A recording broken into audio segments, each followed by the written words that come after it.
Okay, thank you very much, Ged. So sa aton yung mga pinanangga, upo natin sa mga aton nga livestock inspector as well as the agriculture technologist of the Municipal Agriculture's Office, ang aton pinanangga, Sir Joven Sonico. Sir, good morning. Sa imo mga tagpalamati. Okay, good morning, sir. Kumusta ang aton nga Municipal Agriculture's Office subong? Busy bala? Sa amon da sa kung busy lang busy gid. No, kay tiga preparar kita sa aton nga ano semana sang mangunguma. Subong, ang aton nga semana sang mangunguma, sir, mag-uumpisa buwas, di ba? Yes, og yun, so may ano kita no, may opening program kita kag may display kita da nga pag-obrawan sa anda nga mga booth ng aton nga mga farmers no. May mga inugbaligya man da sila nga anda nga produce. So makita natin na bus. Ano oras, sir, mag-umpisa ang aton nga may programa pa kita buwas nga adlaw? No, may programa kita sa aga. May ano kita, may misa. Kag muna may mga dinapit kita nga mga bisita. So sa aton yung mga pinanangga, upo natin sa mga aton nga livestock. Tena kami nagasulod yung audio. Puno pasensya gid ang audio sang aton nga. Okay, ara na nakuha ko na. Okay. Sir, ang liw takot naton informar ang aton yung mga pinanangga nga mga hindi lamang sa aton yung mga nguma, kundi ang mga Central Barbaran Huntsman sa aton nga program umpisa buwas para sa aton nga semana sa mangunguma. Sa aton nga mga tagpalamati no, ginagdagi naman kamo sa pag saksi kag pag kadtoge sa amon nga booth no, sa bilang pagumpisa kang amon nga ano no semana ka mangunguma. May ano kita no, may misa kita sa aga kag may mga dinapit kita nga mga bisita nga para sa aton nga okasyon nga dia. Tapos may mga series of lectures and forums kita no, halin sa Lunes, Nobyembre 13 kag sa November 16 dumanta na amo diang aton nga Farmers Day tuya sa Kabargym kang Barangay Zone 4. Hanggang sa aton nga ano sa final day sa 17 may lecture mangyapon kita pag-obrahan sa aton nga mga venue. Sa aton nga lectures or forums, sino yung mga kapatikan? Sino ang aton nga mga invited nga mga speakers? So sa mga lectures no, sa November 13 may aga kagapon kita nga lectures. So sa aga alas 9 ta mag udto, 12 may swine production kag ASF update kita no. So may dinapit kita nga ano kadya nga maga-lecture para kanaton isa ka feed company. Tapos sa hapon, amo man may lecture man kita sa ano no, sa 1 to 4 PM sa hapon. Menu kadya gina-finalize pa namon pero ang initial is ang ano aton Liga Hall. So normal no, chicken production with emphasis sa ano no, egg production layers. So may dinapit man kita nga speaker kadya, isa man ka ano no, ka feed company. So sa November 14 may organic agriculture lecture man kita. So ang aton nga ano kada si Sir Alfredo Sulit no. Pagka November 14 hapon may vegetable production, emphasis sa ano no, aton lang pakbet nga ano utan. So may dinapit man kita nga bisita kada from seed company nga maga-lecture kanaton kada kana production. Sa 15 may hybrid rice production kita sa nga lecture sa aga. Amo man may dinapit man kita nga bisita kadya ka mag lecture sa ila no, from the isa ka kumpanya sa seeds. Tapos ang sa hapon sa November 15 may forum kita sa ano man corn production naman no, amo man from seed company man from corn. Tapos pagka 16 so bali holder dia may misa ang aton nga ano ang aton mga farmers. So Farmers Day adlaw gid ka mangunguma ta na. So ang aton venue tuya sa ano sa Kabargym kang Barangay Zone 4. So may mga ano may mga programs sanda kadya. May parade pagid no. Tapos may awarding sanda kang different ano mananda like ano no standing farmers. May mga contest kita sa mga pinakadako. Ambot lang kung may pinakagamay. No? So ulang taon nato na sa ano sa November 16. Sir, November 16 actually aton gid nga highlights sa aton yung Yes. program, di ba? May mga pa-contest ka mo. So May sa inyong mga pinaka-contest, ampalaya, banana, patula, nan. kalabasa. So may ara na kamo sir sa mga nag-submit sa ilang mga entries sa subong Sa ano pa? Sa Friday pa nung dalon na nila. So may criteria sa nato nga minimum kagang pinakadako, pinakagamay ka pinakadako. So makasulod kada nga criteria padako-dako na sa dayon. O so may pinakagamay na kamo ganigin doon sa ba? Hindi lang ko sure kung ano ang pinaka minimum nanda nga kahanggod doon, no. Ay basi kilohon nila. Amo na ilang taon nanda sa kilo kung ano pinakadako. So ang nagabase kita sa kilo. Kilo kag Hindi size. sa okay. So kung mas malaba, mas mabugat, mas manami. Yeah. Amo na.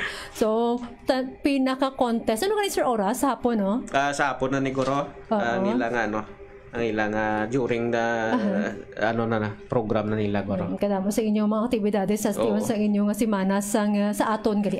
Sa aton nga simana sa mangungumabala naton aton yung mga mangunguma very excited kid kag very participative man sila sa aton nga mga programa para sa ila. So kumusta sir ang preparasyon naton? Yes, so Gunsoy, no? Idugang ko lang, no? Sa November 17, may dyan pa kita lecture forum, no? Okay. Regarding data na naman sa, ano, proper handling kang pesticides, bla. No? So, may ginimbitar man kita kanya nga, ano, nga bisita nga mag-explain sa ila, kag mag-tudlo sa ila. So kumusta ang preparasyon naton sir kay buwas na? Handang-handa na bala kita tanan? Mo gani no.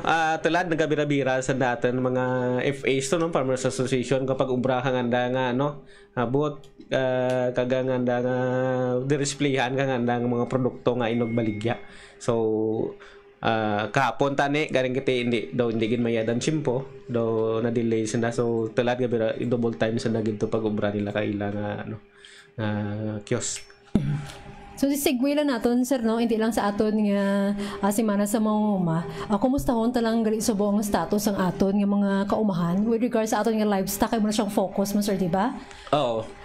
Sa aton livestock tulad no, especially ang aton main pa livestock nga commodity ang swine no.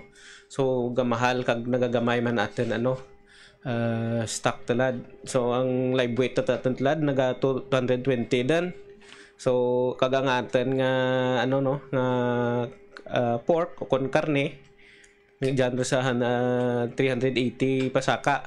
So basi ila tengad kay gamay aton stock la buto na pa siguro 400 500 mag peak season nga diyan ano November December. So mo gid ang ano natin ang concern natin presyo. So, ang ASF status, nasa red status. Nasa red status lang kita, gapon. Pero nakasubmit lang kita og yun soy kang ano no. Kang atin ng mga papers to sa province for ano no reclassification kang atin nga ano gino from red to pink. So kita ko to daw kita pa lang tong nakasubmit no.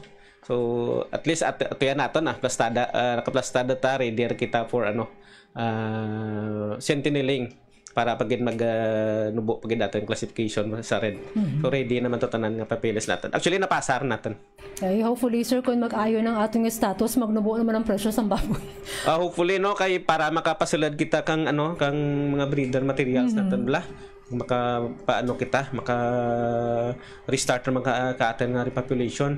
So ang actually ang sentineling natin ready rin. Ginahalat na lang natin nga ano na progression from red to pink. So anytime mag-declare din ang province nga pink zone kita, mamatamat kita sentineling.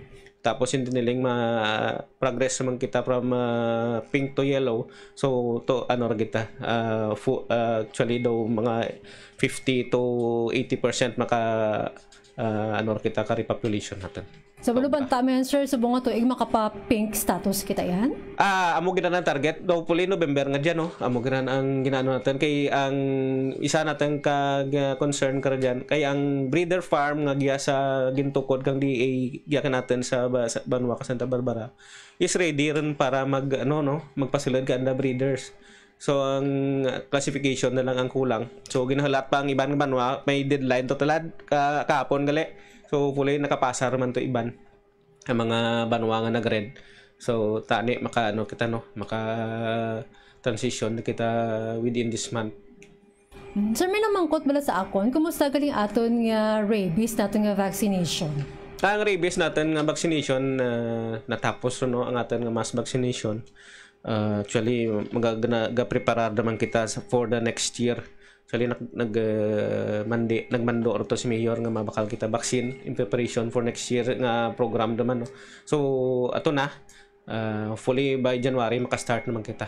So mga gamay na lang mga 1 month sobra lang 1 month maka-start naman kita dayon vaccination program sa Banwa Santa Barbara. Pero subong sir stop na kita anay? Stop kita anay kay why kita vaccine no. Ubos kita natin vaccine. More gani nga ginaten ang mga barangay officials no nga ang population bala nga magpasa hindi magiging mo accurate gin nga mas 0-0 gid ang insakto no, pero at least rapid bla sa pinaka nga populasyon nanda realidad kay diyan kita gabasi kung gina-budget natin kung pira ang bakla natin. So last year to na kaya mura nga naubos na busang kita vaccine kay tengad gali ang aten nga ginabudgetan is for only 8,000, tapos ang aten nga population in pa-survey natin nag-alabot na rapid na 16,000. So sobra gid no rapid gid san nga ang nano, so amura nga duro ang way nakapabaksin. So amura nga ginayo naman kung may mga surveys hindi bla way na ginapunggan ang ang data dapat nga itao dapat insakto no, at least ay para accurate man ang atin nga preparation kag nagasanto man bla ang pira ang ipagwaan natin ang ibaklan nga vaccine. Samtang sa temprano pa may preparasyon bala kita kung piragid ang atong nga population for the vaccination para sa rabies. Kaya kung kulang gani, kita masigapa na maiguan kaya ba na sa temprano pag gani ubos ron. Hindi na kita ka budget pangayo liwat no. Especially kung nagapangayo lamang kita sa province. Siyempre kung ang pera ginallocate ka natin, insakto lang gidran ang iba na banwa may allocation man. Di mayalandaad kung ang banwa nga iban nga ran nga hindi magbaal natin gid. Sa tulad ay ginapil implement kay kang atin nga gobernador gid no. Kag atin mga provincial vet nga mag-vaccinate gid ng kada banwa. So ang each municipalities nagginbal ginandaan da vaccine. Unlike before nga diyan pa ang before ka to Bill and Melinda Gates Foundation ang ga-supply ka natin. So kapag gusto lang kita to bual, pwede natin anytime pwede lang kita kabual to sa tulad budgeted gid no. Kung pira ang imo nga ginpasa nga population amo marani nga allocate nanda ka natin. So 70% na karan na mo ra gina-allocate ka natin kang provincial veterinary office natin through the provincial government of Iloilo.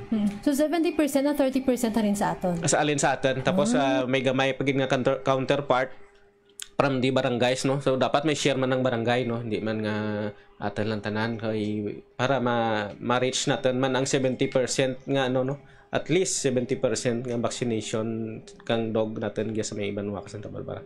Okay. So thank you very much kay Sir Joven. Pero Antonio, busy ka bago ka lang nag-meeting kay Mayor dito. Sir, may yara ka pa pala idugang with regards sa aton nga livestock? Ang sa ang sa aton nga livestock talan no. So amuran nga gamay aton baboy. So dapat ang aton mga farmers mangita man ka alternate no. Amor gani nga isa ka ka alternate, isa kita ka taas man nga production sa no. May taas ka nga production sa native chicken. So pwede natin maging alternate ja nga sa gudon no. Pag mapaduro ang aton nga stock man gino in in substitute sa aton nga karne kang baboy o pork. So for the meantime amo lang daanay kay at least madasig-dasig ta nagawa kong manok no kag maka sa atin nga food sufficiency. So matamatan siguro hindi naman natin madali-dali ang baboy, siguro mga 2 to 3 years para guro kag makabalik kita sa estable guro no. So amurang may mga programs kita man nga gina sa DA. So hopefully daw approve naman to. Ma-announce lang kami kung may ron no, kung may improvement gin man to kay gina-process naman papers salad. Pero hopefully ang promise ka natin ka region to is daw approve na to. I-announce lang naman sorry kung sigurado digid. Mangkot lang ko sir, kumusta ang supply natin sa bungsang manok? Ang manok kita no, especially ang atin nga dressed chicken. So may mga growers kita daw inapaman patiga gaano no, adasig lang tanang manok. May ang dressing plant natin gabira-bira man talad ka pang ihaw kay peak season man talad. So kay nakita man natin na kay na-assign man ta sa dressing plant. Naga-double time na talad. To may mga naka-schedule na abiyanda man harvest no. So sige man amoran garing ka sabay sa presyo man kababoy. Kay yung demand ka na nagataas man presyo na daw farm gate siguro tlad 190 din. Wow. Kaya kauna piram lang na 120, 140. 110 lang gani sir mo? Oo, kauna. Talad grabe. 200 naman galagas man sa presyo ka baboy. Oh, kati yung iban ang paliwansan ng manok man lang mo. Kati yung baboy mahal mo. Ang kumusta ang aton nga baka? Kati ka baka sir? Ang baka natin no, daw hindi man gid kita taas sa consumption ka baka. So may enough man kita nga supply gyata na kay may mga ang atin lang mga local growers. So ang atin nga ginabulaan kadya mostly sa mga sa mga nabukid nga bahin no. Ang atin nga ang auction market natin nga ginabulaan kalabanan giya sa Leon. Tapos ang giya Lambunaw Kalinog. So may mga manok pamanting kita nga nagaadto kananda diyan. As far as Antique kag gabual kita. So ang supply siguro ti mataas pagid man ni kay ang demand sa pork na taas, gamay ang supply, so ga-ship ang atin ng mga consumers sa alternative. Okay, thank you very much kay Sir Joven. Pag mga naton sir sa aton mga pinalangga, especially sa aton nga mga mga dumuluong mga bisita naton para sa simana sa mangunguma. No, sa atin nga tagpalamati no, especially sa atin mga mangunguma. Ginaselebrar natin ang atin simana ka mangunguma no, schedule gini every second week kang November.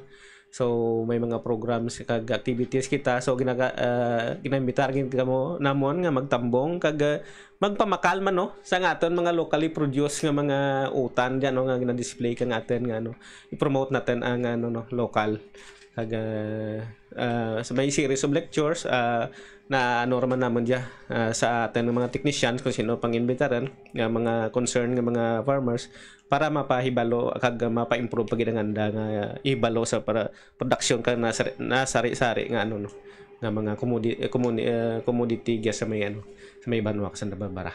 Okay, thank you very much Sir Joven. May ara ka pa idugang sir? I-take ko lang ang opportunity no, ga-imbitar manggali ko sa November 12 sa Domingo may fun ride kita naka-change no, so giya kita attend menyo gyala sa bandstand. Ang registration natin must start 5:30 AM 7 hasta 7 o'clock ang ating programa gamay Las 7 mo umpisa kag ma-ride out kita sa Las 7 media. Ano sa mga participants nyo ka dyan? Basi magsobra naman kita mga 300 to 500 no. Mga bikers. So malibot-libot naman sila di sa may banwa ka sa kabarangayan ka sa Nabarbara. Okay. Thank you very much Sir Joven. Mayong agagi sa tanan. Okay. Nabatin na atong pinanangga nga katapos sa Municipal Agriculture's Office Mr. Joven Sonic ang aton nga livestock inspector as well as agricultural technologist. Thank you very much good Sir Joven sa imong nga tiempo. Thank you sir. Okay. Kay Sir Alan man. Suliyas ang aton ni officer in charge sa Municipal Agriculture's Office. Good morning Sir Alan. Pala na natin kada request atong kay Sir Alan ara dayon kun luyag naton nga mag-interview sa ila. Everyday ara sila maskin nga busy sila sa ila nga obra. So sa mga katapos sa Municipal Agriculture's Office, good morning sa inyo kag suman sa tanan-tanan nga mga mangunguma and inviting everyone para sa aton nga semana sa mangunguma magkaumpisa buwas ang aton nga programa November 10 to November 17. So i-play natin na yung mga requested songs ang aton yung mga pinalangga.